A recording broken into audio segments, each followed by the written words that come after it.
Okay, I'm here with my friend Seb Paquet, talking to us live from his beautiful "quote unquote" office in Montreal.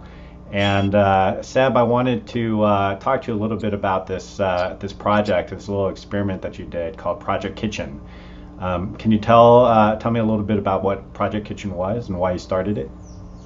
Yeah, so it came out of my exploration into what I call the creative economy, which is kind of a speculative term. I've been asking myself, what do I really want to work on?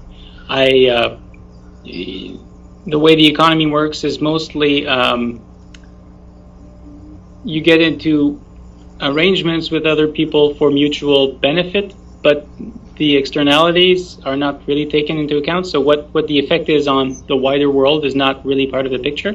And I was wondering, how can I um, how can I enter a world where I would be paid for improving the world?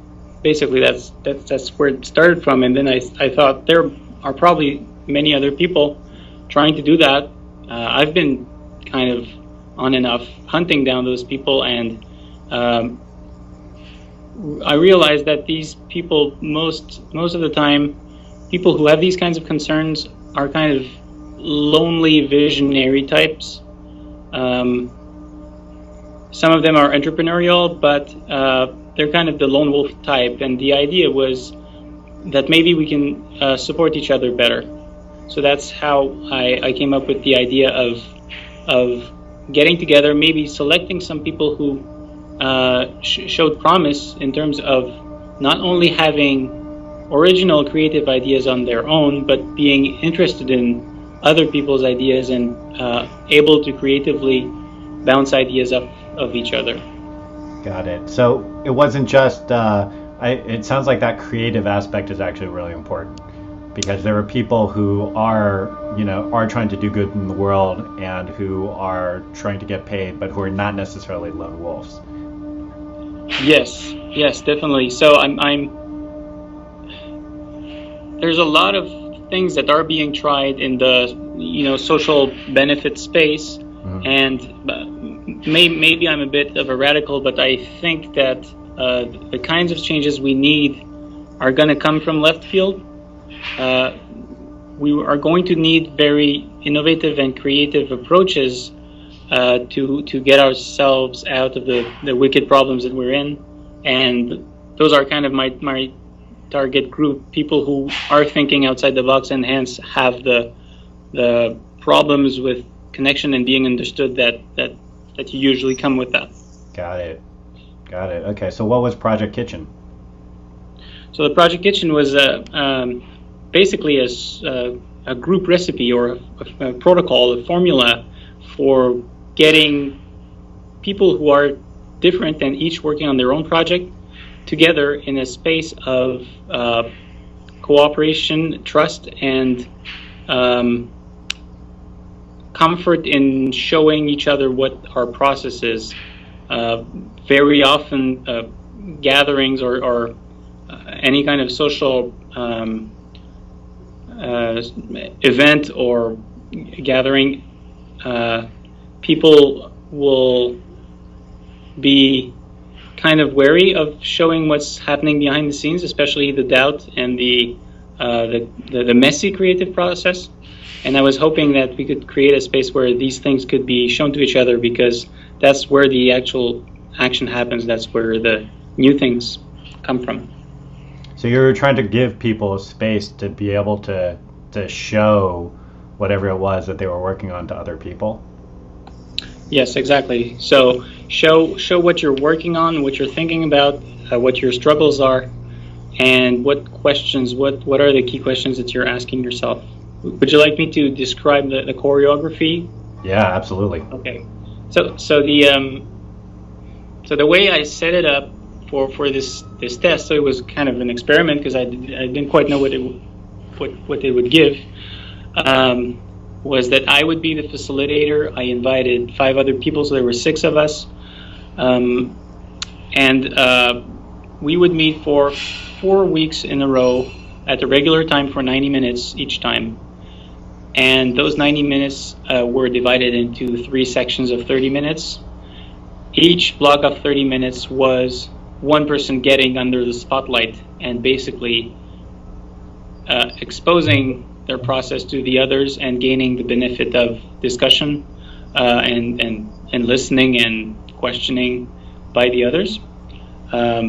So after like a brief opening and check-ins series, we had the sequence in blocks of 5 or 10 minutes. So it started with 5 minutes of the person explaining what's their current challenge and their desired outcomes, and then 5 minutes for helpers. So the person in the center, let's say they're under the spotlight, and the others take on the role of helpers.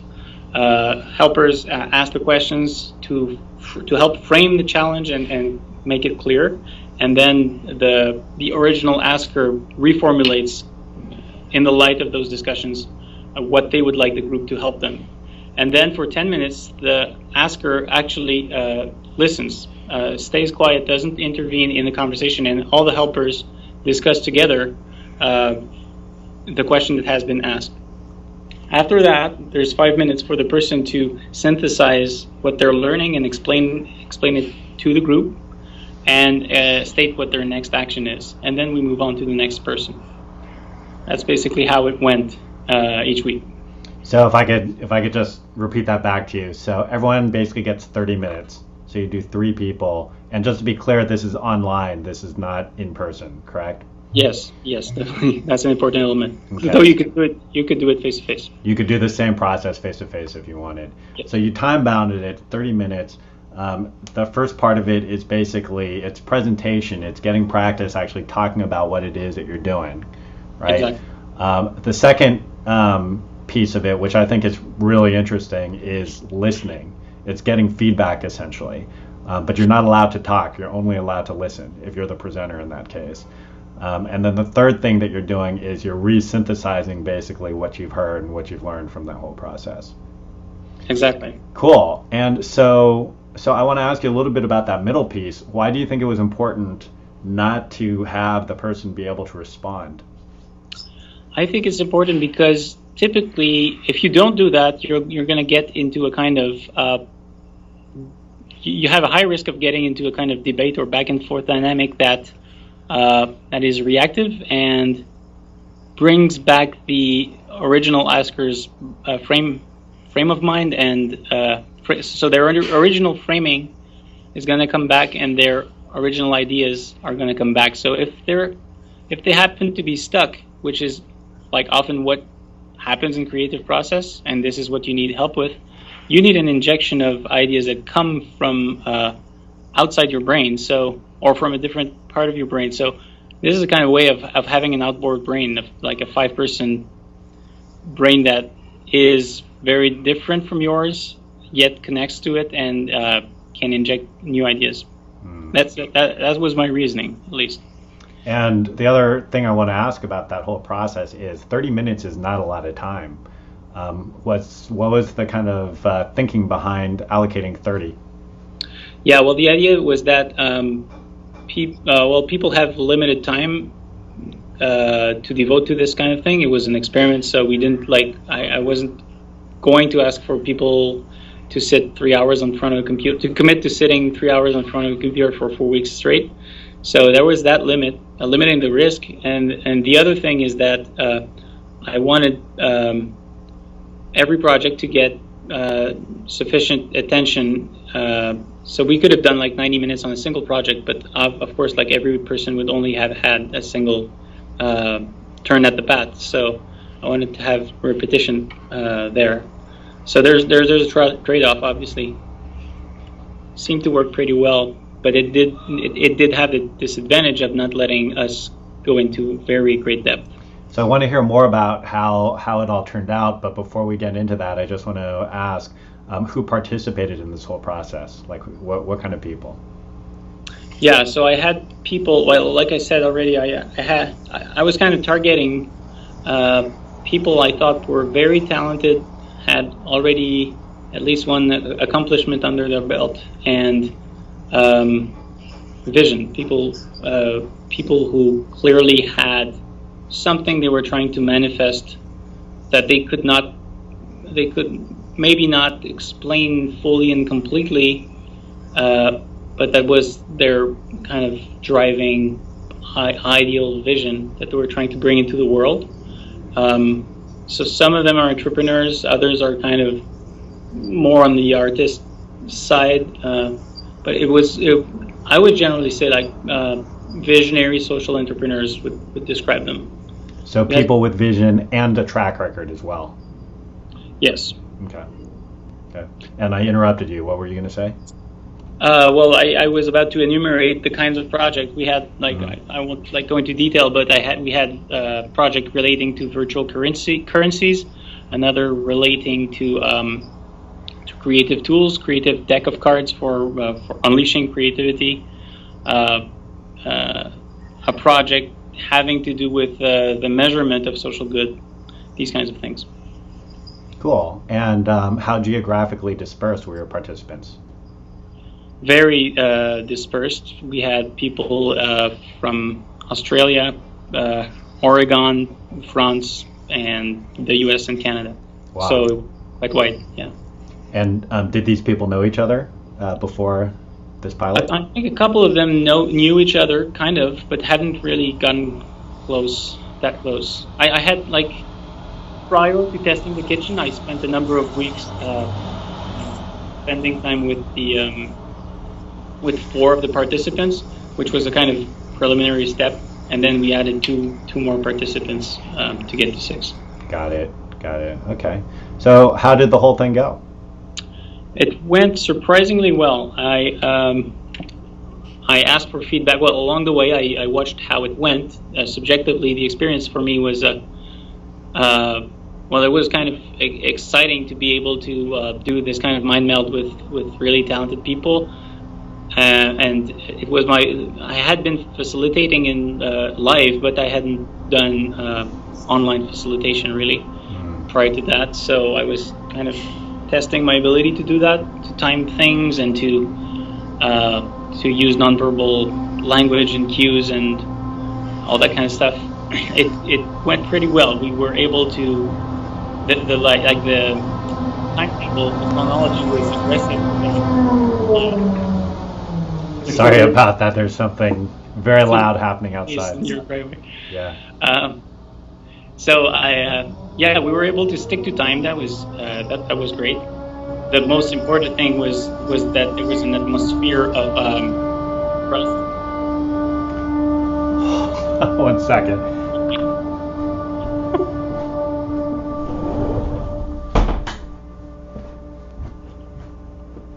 Hopefully that's a little better.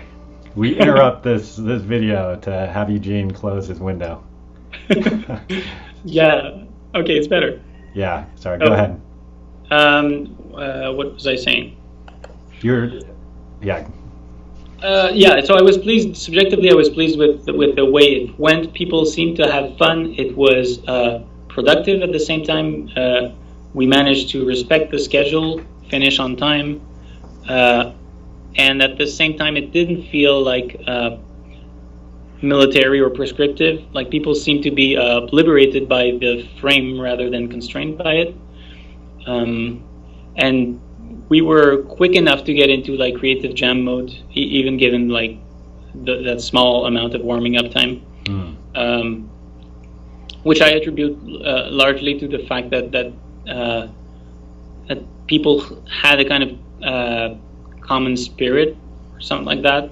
Everyone is someone I quite like, so there was a kind of built-in resonance or social alchemy in that group, which probably helped us like groove together.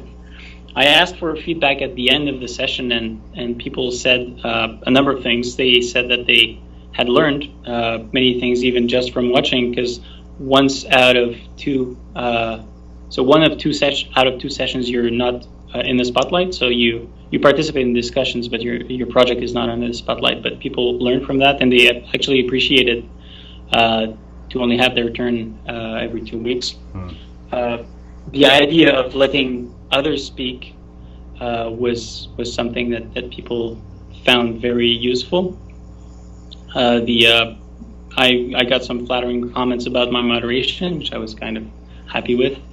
And one of the more senior people found it kind of refreshing to find themselves in a peer situation with other people, a kind of informal or friendship situation, but in a professional context, which was kind of new and helpful. And one of the greatest things that I think came out of that is that relationship, like helping relationships formed between the participants, which extended beyond the duration of the experiment. So people are like people who participate in that are helping each other now in different ways outside of the context. Was there anything that happened that really surprised you? That really surprised me. Well, there was an emotional outburst at one point, which was kind of interesting. A little fire got started, and we were able to contain it, and it actually helped the group bond together. So that was kind of surprising, and it was I was happy about it, because I think the expression of emotions is very, very restricted in professional settings, and especially when you're dealing with creativity and things that matter to people, that people really care about. I think emotions should be allowed to enter the picture. So of course, like, managing them is a matter of experience and maturity, I suppose. So a bit of wisdom around emotions and relationships is useful to have, I guess.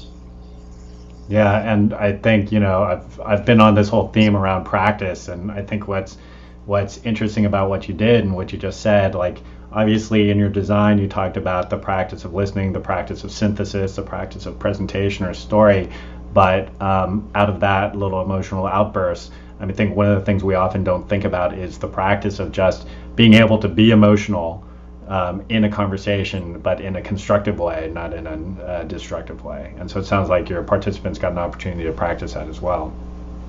Yes. And again, like, if the experiment had gone on for longer, we would have gone even better at following the rhythms, and we would have gone deeper in relationships. So got it. So so that leads me to my last question, which is what comes next for you? Well, there's many things that could come next. In the immediate term, I would like to put together at least 2 circles, maybe even 3. I don't know to what extent I scale personally, so maybe I need to train other people to do it. There's already been an experiment replicating. One of the participants, the Australian guy Adam, actually replicated the kitchen formula with 2 other people, so they made a mini 3 world changer group in Perth, and it worked really well, according to what he tells me. So it is probably possible to train other people to do these kinds of things. And the next natural question would be, how can a number of groups cross-pollinate or help each other? Can you create an extended space of trust and mutual help by networking such circles together? So that's something I'd like to see. That sounds really exciting. Do you have any other thoughts? Anything you didn't get a chance to express that you want to tell the world? No, not really. I think that kind of covers what the experiment was about. The thing I didn't emphasize was that I was nervous about the whole thing not working out. It was experimental, and the challenge for someone who wants to do that is to simultaneously convey a sense of confidence that things are going to go all right, while recognizing that it hasn't been tried before, so it might fail. That was kind of a challenge for me. That's a great thing to hear. Like, speaking as someone who, goes through similar kinds of experiments and feels the same kind of anxiety. Like, I think it's important for people to actually hear that and to understand the kind of the balance between those 2 things that you need to strike in order to be successful. So That's very Yeah. helpful. Well, it's good. It's good to know that people are actually willing to play. I was very encouraged by people agreeing to play those little social experiments with me. Very cool. Well, I'm glad we had a chance to talk and to just hear about your experiment and hear what happened. And I'm really looking forward to seeing what happens next. All right. Thank you. Thanks, Ed. You're welcome.